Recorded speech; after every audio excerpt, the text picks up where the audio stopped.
Guys in practice, man, I played against Jedrick Willis. I played against Lane Dixon, Evan Neal, Alex Leatherwood, Deontay Brown. I mean, it's a line, man. It's just somebody that make you pushes you to where a lot of times they say at Bama, man, the guy that you face in practice is sometimes better than the guy you face on Saturdays, and I feel like that's something that's true. Just that sense of working each and every day. That's something that I was afforded the opportunity each and every day to get better. Even if you don't want to, you gotta get better because the guy that's across from you trying to knock you off the ball, and you can't allow that to happen. So it's like even when you don't want to, you still gotta work. You put yourself in a sink or swim type situation. You're gonna get better or you're gonna get worse. You're gonna succeed or you're gonna fail.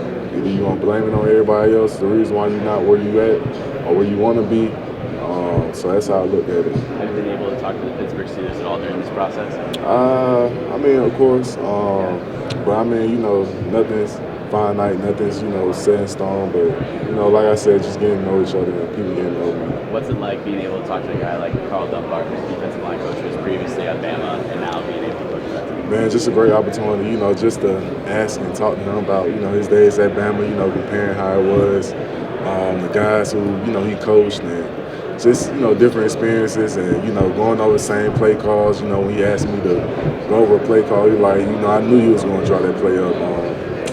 And just, picking his brain, man, that's more than anything that I like to do, man, just picking their brain.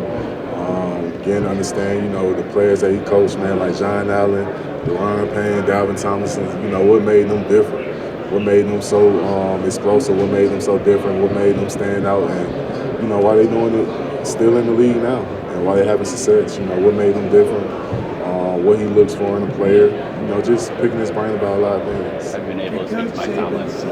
Decision surprise you at all? No, sir. Have you been able to speak to Mike Tomlin at all in this process here? He was down at Senior Bowl. I mean, he was on the field. It was great, just being able to see a coach, somebody that you grew up watching, you see repeatedly on Sundays. It was great, hearing from him, being able to see him, doing the bigger things down at Senior Bowl. So it was great.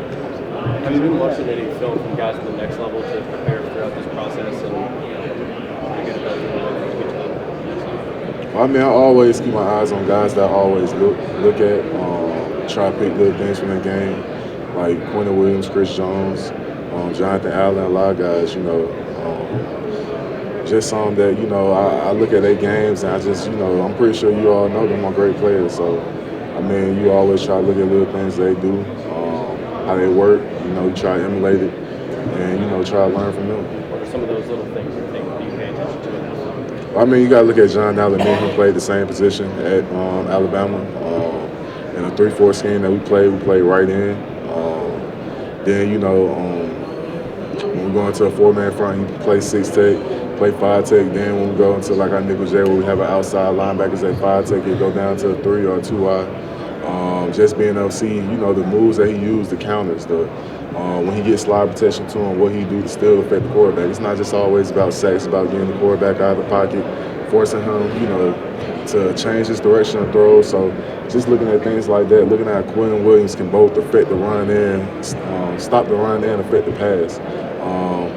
How he can come out his hips, just a lot of things. Chris Jones' versatility going from 3-tech, 5-tech to shade, looking at a lot of things that I try to look at myself because I'm versatile too. Is that something you're trying to get across to teams during this interview process, is your versatility throughout like all the techniques? Of course. I mean, you got to look at it, man, like at the end of the day, the combine is great. You get to showcase your athletic ability, but I mean, film doesn't lie, I mean, I played in one of the best conferences, if not the best conference. Play against some of the best talent, if not the best talent in college football. My versatility, I can play 5-tech, I can play 3-tech, I can play inside, play outside. You got to look at guys in the past and did the same thing. Like I said, Jonathan Allen, he played the same position, and what he is primarily now, he played inside. So just that versatility. At the end of the day, you got to look at the coaching that I came from, and what makes Alabama successful. And I'm trying to be another guy that came from there that had success.